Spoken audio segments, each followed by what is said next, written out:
Hi, welcome. This is Clemens at Elektor. In this video we will talk a little bit about the clouds. Today, if your product or application doesn't have a connection to the cloud, somehow it is old hat. However, adding the cloud to your design skills is not as easy as they like to make you believe, which is why all sorts of kits and tools to help you with this have seen the light of day. Microchip, known by many of us as the manufacturer of PIC and AVR microcontrollers, also jumped in and launched the AVR-IoT and PIC-IoT boards. These boards and the supporting software tools are intended to help you quickly connect to the cloud. I have a few of these boards here, so let's see if what they claim is true. This is a PIC-IoT board and this is an AVR-IoT board. They communicate over Wi-Fi, so you need a Wi-Fi network to make it work. When you connect the board to a Windows computer connected to the internet, I didn't try this on Linux or macOS, it shows up as an external disk labeled Curiosity. On the disk are a few files, one of which is named ClickMe. Few people will resist such an invitation, which is why phishing and viruses work so well, but in this case you should do it. Actually, on Windows you must click it twice to open it, so maybe a better name would have been ClickMe Twice. If the computer has an internet connection, a web page will now open telling you that the board was not found. This is normal, as you must configure it first for your Wi-Fi network. The web page helps you do this. Fill in the form and download the file wifi.cfg. Copy this file to the Curiosity external disk and wait until the blue LED stops blinking and lights up continuously. Now the board is connected. If you now go back to the web page, chances are that it already detected the board. If it didn't, click the confirm button or try refreshing the page. Once the board is connected, two graphs are shown, one for light and one for temperature. On the board you should see a blue and two green lights and one blinking yellow light. The board is now connected to the cloud and it sends light intensity and ambient temperature data to it. So far things were pretty easy, but this is a factory preloaded demo and those tend to work. The difficulties usually start when you want to go a bit further. We will go further in a minute, but first let's have a closer look at the boards. The AVR-IoT and PIC-IoT boards exist in two versions, WA and WG. The WA is for Amazon Cloud Services, whereas the WG is for the Google Cloud. Hardware-wise, these boards are 100% identical, but not software-wise. But since the hardware is identical, turning a WA into a WG and vice versa is a matter of loading the corresponding firmware. Therefore, the boards are sometimes referred to as WX. As I said before, there are two types of boards. One with an 80MB 4808 8-bit AVR microcontroller with 48 kilobytes of flash memory and 6 kilobytes of SRAM.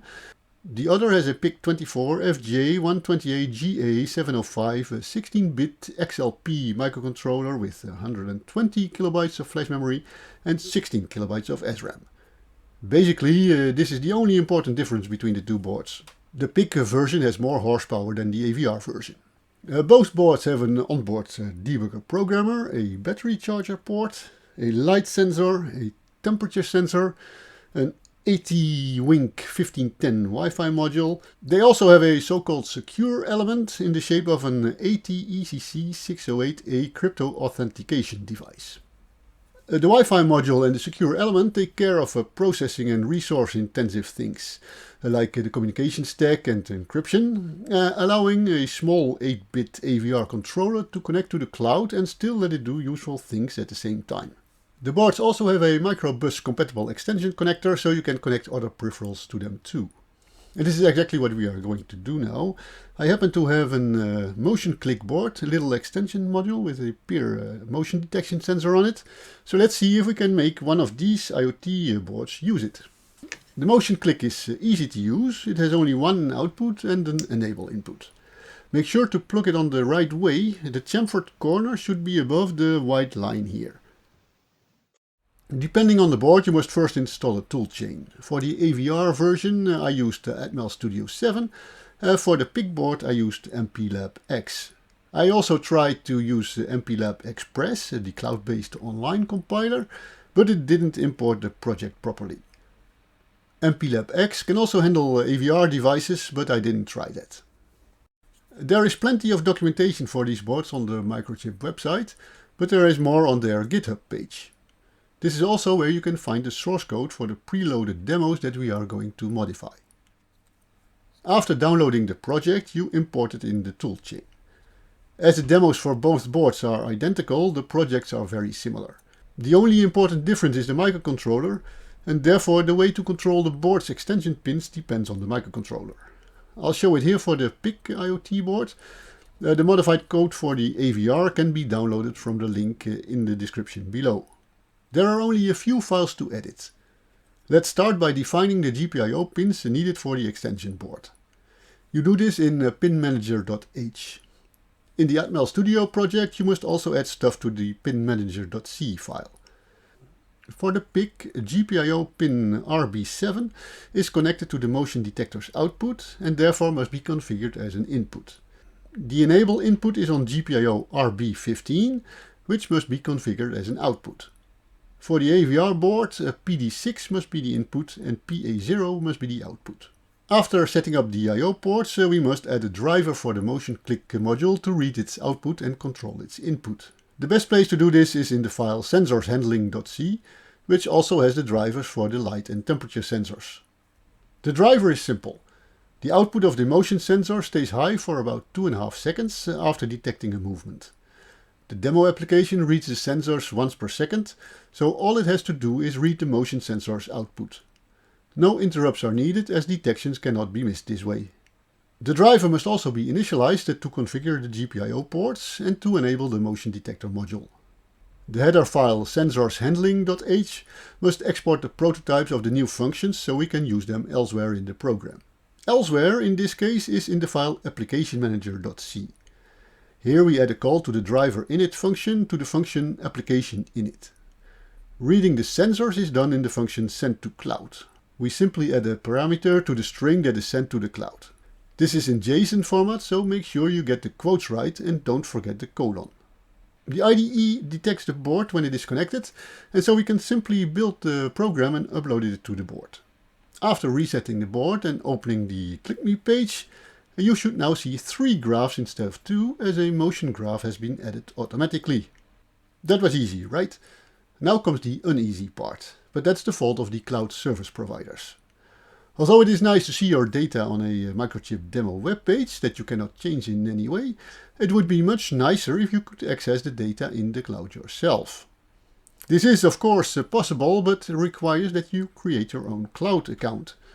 Both Google and Amazon want you to enter your credit card details for this, and even though they have free accounts, this makes you think twice before launching your own experiments. However, if you do want to try this out, I recommend going the Amazon way, as Microchip has published a detailed step-by-step guide for AWS at GitHub, together with a provisioning utility that saves you a lot of confusing certificate hassle. I have gone through this guide and ended up with receiving the light and temperature data in my account. Getting that far is already quite an achievement, I feel, but it's still a long way from displaying fancy graphs on a web page or sending data back to the device. Important remark here, when running the AWS CLI tool, do not, I repeat, do not specify EU West 3 as a default region name, even if this is your region. This region seems to be unsupported by the Microchip tools. Believe me, I tried. We have come to the end of this test drive. Concluding, we can say that the AVR-IoT and PIC-IoT boards from Microchip do indeed make it quite easy to connect to the cloud. The demo software can be adapted to your own needs without much effort. Keep in mind, however, that connecting your own devices to your own cloud account remains rather involved, but that is due to the cloud service providers and the devices have nothing to do with that. Note also that nothing obliges you to use these modules for cloud-based applications. They are nice microcontroller modules with onboard programmer and debugger and Wi-Fi and battery charger that can find a use in all sorts of other applications. Okay, that's it. I hope you found it interesting. Please don't forget to subscribe to our channel and click or tap the bell button. Thank you for watching.